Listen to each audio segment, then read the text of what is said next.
অন্যদিকে আজ নদিয়ার কৃষ্ণনগরে মিছিল করলেন শুভেন্দু অধিকারী।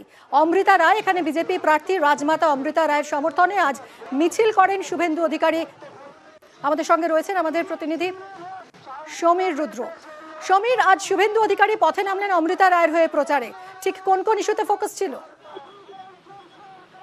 দেখো রিমি, আজ কৃষ্ণনগর লোকসভা কেন্দ্রের অন্তর্গত চাপড়া বিধানসভা এলাকায় চাপড়া ভিলেজ হল ময়দানে অমৃতা রায়ের সমর্থনে বিজেপির কর্মী সভা ছিল। সেই সভায় উপস্থিত হন বিজেপির নেতা শুভেন্দু অধিকারী। সেখানে বক্তব্য রাখার পরই কিন্তু তিনি সেই জায়গা থেকে চাপড়া এলাকা জুড়ে চাপড়া বাজার হয়ে রোড শো করেন এবং চাপড়া শ্রীনগরে যে রোড শো শেষ হয় এবং তার সেই যে রোড শো তাদের অসংখ্য মানুষ এবং বিজেপি কর্মী সমর্থক যোগ দেন। এছাড়াও রাস্তার দুপাশে কিন্তু অসংখ্য কর্মী, সাধারণ পথচলতি মানুষ শুভেন্দু অধিকারীকে দেখার জন্য, তার সাথে হাত মেলানোর জন্য কিন্তু কাতারে কাতারে লোক দাঁড়িয়েছিল এবং বেলুন নিয়ে বিভিন্ন রকম পতাকা নিয়ে মহিলা কর্মী সহ পুরুষ কর্মী, অসংখ্য হাজার হাজার কর্মী বিজেপি কিন্তু এই পথসভায় যোগ দেন এবং এই পদযাত্রা মিছিলেও যোগ দেন। এর পাশাপাশি তিনি কিন্তু আজকে কৃষ্ণনগর লোকসভা কেন্দ্রের তৃণমূল প্রার্থী মহামৈত্রকে তীব্র ভাষায় আক্রমণ করেন এবং তিনি বলেন যে লিপস্টিকের লোটে তিনি সংসদে প্রশ্ন তুলেছেন, লিপস্টিক চুরি করেছেন এবং ইত্যাদি বিভিন্ন বিষয়ে কিন্তু। অনেক ধন্যবাদ।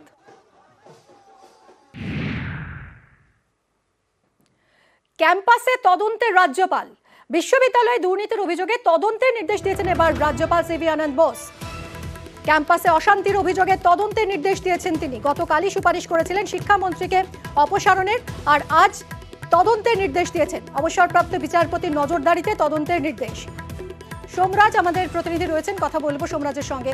সোমরাজ, রাজ্যপাল সংঘাত চলছিল, এবার এমন পর্যায়ে গেল যেখানে সাংবিধানিক প্রধান তিনি নির্বাচিত সরকারের মন্ত্রীকে সরিয়ে দেওয়ার জন্য তদন্তের নির্দেশ দিচ্ছেন। মানে একেবারে ক্লাইম্যাক্সে পৌঁছে গেছে এই সংঘাত বলা যায়। হ্যাঁ দেখো, একদমই। তার কারণ গতকালই শিক্ষামন্ত্রী ব্রাত্য বসুকে মন্ত্রিসভা থেকে অপসারণ করার জন্য রাজ্য সরকারকে সুপারিশ করেছে এবং তারপর আরো এক ধাপ এগিয়ে এবার রাজ্যের বিশ্ববিদ্যালয়গুলির বিরুদ্ধে, অর্থাৎ বিশ্ববিদ্যালয়গুলিতে দুর্নীতি হয়েছে এমনটাই অভিযোগ রাজভবনের, বিশ্ববিদ্যালয়গুলির ক্যাম্পাসকে অপব্যবহার করা হয়েছে তেমনটাই অভিযোগ রাজভবনের, আর তৃতীয়ত বিশ্ববিদ্যালয় ক্যাম্পাসগুলি হিংসার জায়গায় পরিণত হয়েছে তেমনটাই অভিযোগ রাজভবনের। এই অভিযোগগুলিকে সামনে রেখেই নজিরবিহীনভাবে রাজ্যের প্রত্যেকটি বিশ্ববিদ্যালয়ে তদন্তের নির্দেশ দিয়েছেন রাজ্যপাল সিভি আনন্দ বোস।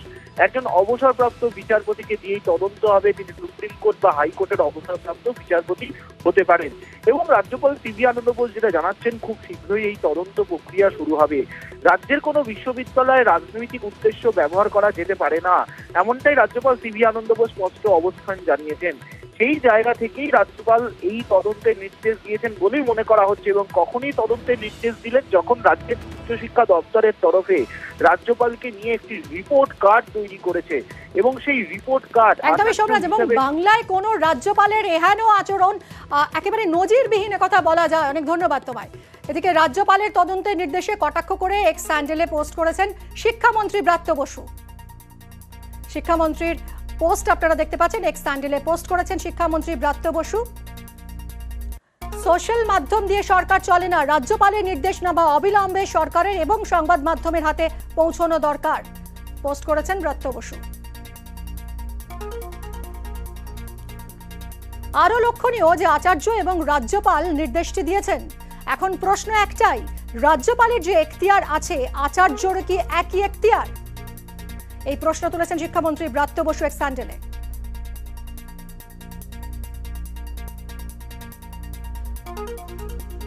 ঘুরিয়ে রাজ্যপালের এখতিয়ার নিয়ে খোঁচা দিয়েছেন শিক্ষামন্ত্রী ব্রাত্য বসু।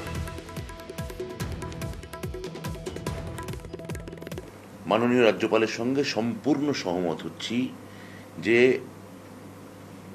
রাজ্যপালের যে অপর সত্তা অর্থাৎ আচার্য চ্যান্সেলর, তিনি যে অন্তর্বর্তী কেয়ারটেকার, সুপ্রিম কোর্টের ভাষায় যারা এখন কেয়ারটেকার উপাচার্য বসিয়েছেন, তাদের জন্য ইউনিভার্সিটিতে এইরকম গণ্ডগোল হচ্ছে। রাজ্যপাল যেটা বলছেন, রাজ্যপাল যেটা স্বীকার করছেন যে চ্যান্সেলরই যাবতীয় এর জন্য দায়ী, যে তা চ্যান্সেলরের সৃষ্ট কেয়ারটেকার উপাচার্যরা এই ধরনের গণ্ডগোল পাকাচ্ছেন এবং বিশ্ববিদ্যালয়গুলো যদি এই ধরনের অচলাবস্থায় পড়ে তাহলে অবশ্যই বিচার বিভাগীয় তদন্ত ওই উপাচার্যদের বিরুদ্ধে করা উচিত এবং সেটা আমরা স্বাগত জানাচ্ছি।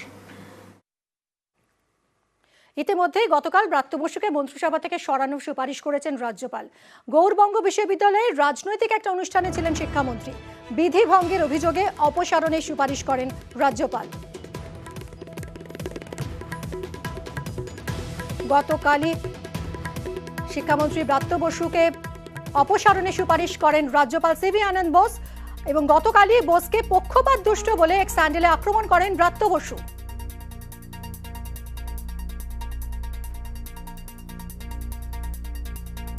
এরপর আজ নিউজ 18 বাংলার সোজা সাপটা অনুষ্ঠানে এডিটরিস্ট বিশ্ব মজুমদারের মুখোমুখি শিক্ষামন্ত্রী। রাজ্যপালের এখতিয়ার নিয়েই প্রশ্ন তুলেছেন ব্রাত্য বসু। রাজ্যপাল আর রাজ্য সরকারের যে সংঘাতটা সেটা নতুন কিছু না, এটা বহু বছর ধরে চলে আসছে, কিন্তু গত কয়েকদিনের বিষয়টা একটা অন্য মাত্রা পেয়ে গেছে। রাজ্যপাল বলছেন আপনাকে মন্ত্রিসভা থেকে সরাতে হবে, তার সুপারিশ করছেন, কি বলবেন? কোথায় সুপারিশ করেছেন? আমার তো ধারণা মহাশূন্যে করেছেন। ওটা মুখ্যমন্ত্রীর কাছে সুপারিশ, সেটাও তো মুখ্যমন্ত্রীর নামটা অব্দি উনি নেননি মুখে। কেননা আমি যতদূর আইন অনুযায়ী জানি যে মুখ্যমন্ত্রী রাজ্যপালের কাছে মন্ত্রীদের নাম পাঠান, মুখ্যমন্ত্রীর উপর নির্ভরশীল কে মন্ত্রী থাকবেন কে থাকবেন না, মানে তার পরিষদীয় দলে, মুখ্যমন্ত্রীর পরিষদীয় দলে। তারপর মুখ্যমন্ত্রী পাঠানো নামে গভর্নর শুধুমাত্র শিলমোহর দেন। তাহলে কোনো মন্ত্রীর ঢোকা ক্যাবিনেটে বা বেরিয়ে যাওয়া, এটা একান্তভাবে মাননীয়, আমার ক্ষেত্রে মাননীয়া মুখ্যমন্ত্রীর ওপর নির্ভরশীল একদম। তা উনি কোথায় সুপারিশ করছেন, কার কাছে সুপারিশ করছেন, মহাশূন্যে করছেন কিনা, বিধাতার কাছে করছেন কিনা, এগুলো তো আমি জানি না। রাজ্যপালের সমালোচনায় তৃণমূল কংগ্রেস। রাজ্যপাল সংঘাত নিয়ে তৃণমূলকে আবার কটাক্ষ করেছেন দিলীপ ঘোষ, শুনুন। এরা রাজ্যপালকে গালাগালি দেবে, রাজ্যপালের অফিসটা নাকি বিজেপির অফিস। এরা নির্বাচন কমিশনকে গালাগালি দেবে, বিজেপি নাকি নির্বাচন কমিশন দিয়ে ভোট করাচ্ছে। যখন ঠেলাই পড়বে সকালবেলা মেসোর বাড়ি পিসের বাড়ি দৌড়ে থাকে, এমন এদের রাজনীতি। রাজ্যপালের সঙ্গে এত ভাব করলেন, অয়া কক শিখালেন, তারপরে গন্ডগোল বেঁধে গেল। আবার সেটিং করলেন গিয়ে চা জল খেয়ে, কিন্তু বেশি দিন চলছে কারণ আপনারা এমন লোক, আপনাদের সঙ্গে কোনো ভদ্রলোক থাকতে পারে না, সেই পরিস্থিতি। সেই জন্য রোজ ঝগড়া হবে, কিন্তু ঠেলাই পড়লে আপনার হাতে পায়ে ধরবেন। এটা তো দেখে আসছি আমরা। ময়নায় বিজেপি কর্মী খুনে এনআইএ তদন্ত। ময়নায় বিজেপি কর্মী বিজয় ভূঁইয়া খুনে এনআইএ তদন্তের নির্দেশ দিয়েছেন বিচারপতি জয় সেনগুপ্ত। 2 সপ্তাহের মধ্যে মামলা সংক্রান্ত নথি এনআইএ কে হস্তান্তর করতে নির্দেশ। পূর্ব মেদিনীপুর ময়নায় বিজেপি কর্মী খুন হয়, গুলি বোমাবাজি সহ খুনের অভিযোগ ছিল। 1 মে 2023 খুন হয় বিজেপি কর্মী। অর্ণব রয়েছেন আমাদের সঙ্গে, আরো বিস্তারিত জানাবেন। অর্ণব, বিচারপতি কি নির্দেশ দিয়েছেন? নির্দেশ জানিয়েছেন শিডিউল অফেন্স অর্থাৎ এনআইএর নাশকতার কোনো তথ্য লুকিয়ে রয়েছে কিনা। এই ক্ষেত্রে যেহেতু গুলি এবং বোমা বারুদের ব্যবহার হয়েছে, কাজে নাশকতার তথ্য লুকিয়ে থাকলেও থাকতে পারে। তাই নিহতের পরিবারের দাবি মেনে এনআইএ তদন্তের নির্দেশ দিলেন বিচারপতি জয় সেনগুপ্ত। এবং তোমায় বলে রাখি, 1 মে 2023 খুনের ঘটনার পর একাধিকবার শুনানি হয়েছে, তবে কেন্দ্রের তরফে বেশ কয়েকবার কিন্তু তাদের যে আগ্রহ বা কৌতূহল এনআইএ তদন্ত করার ব্যাপারে, তা কিন্তু স্থায়িত লিখেছিল অন্তত বিচারপতির চোখে। সেই জায়গায় আজকে বিচারপতি সরাসরি 14 দিনের মধ্যে সমস্ত নথি নিয়ে এনআইএ কে তদন্ত শুরু করার নির্দেশ দেওয়া সাম্প্রতিক সময় নজিরবিহীন ঘটবে। কারণ এনআইএ শুধু ময়না বলে নয়, পূর্ব মেদিনীপুর বলে নয়, গোটা দেশে যে কোনো থানার যে কোনো খুনের ঘটনা, যে কোনো ঘটনা, খুন ছাড়া অন্য কোনো ঘটনায় যদি নাশকতার তথ্য থাকে, বোমা বারুদের দ্বন্দ্ব সেখানে লুকিয়ে থাকে, তাহলে তারা সেটা খতিয়ে দেখে তারা তদন্ত শুরু করতে পারে। এটাই এনআইএ এর আইন। কিন্তু এক্ষেত্রে রাজ্য পুলিশ অসহযোগিতা করেছে, এনআইএ এর সঙ্গে তথ্য সরবরাহ করা হচ্ছে না বলে অভিযোগ আসার পরই বিচারপতি জয় সেনগুপ্ত এনআইএ এর হাতে তদন্তভার তুলে দিলেন আজ, এবং 2 সপ্তাহের মধ্যে কমপ্লেন রিপোর্ট এনআইএ কে সাবমিট করতে বলা হয়। অর্থাৎ এই নির্দেশ বাস্তবায়িত হলো কিনা, আদতে কি হলো, সেটাও আদালতকে জানানোর জন্য এনআইএ কে নির্দেশ দেওয়া হয়েছে। ধন্যবাদ অর্ণব। 1 মে 2023 ময়না থানার খুনি পুলিশ বিজেপি বুথ সভাপতি বিজয় কৃষ্ণ ভূঁইয়াকে নৃশংসভাবে হত্যা করেছিল। কলকাতা হাইকোর্ট তবুও পুলিশের উপরে তদন্তের জন্য ভরসা রেখেছিল। পরে মহামান্য আদালত বুঝতে পারে যে এই পুলিশ কোনোভাবেই তদন্তে সহযোগিতা করবে না, তাই তারা আজকে সরাসরি এনআইএ তদন্তের নির্দেশ দিয়েছে। এতে আমাদের পরিবার এবং আমরা সবাই খুশি।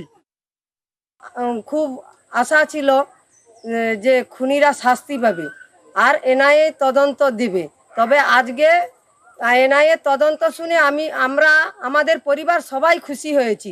আরও খুশি হব যদি ওই যারা খুন করেছে আমার স্বামীকে তারা যেন শাস্তি পায়, তারা ওই কলকাতা আদালত বুঝতে পেরে এনআই তদন্তের রায় দিয়েছে, তাই আমরা এবং আমাদের পরিবার খুব খুশি হয়েছি এবং এদের এই খুনিদের নির্মমতম যেন শাস্তি হয়, শাস্তির অপেক্ষায় আমরা আছি, আর শাস্তি হলেই আমরা খুব খুশি হব।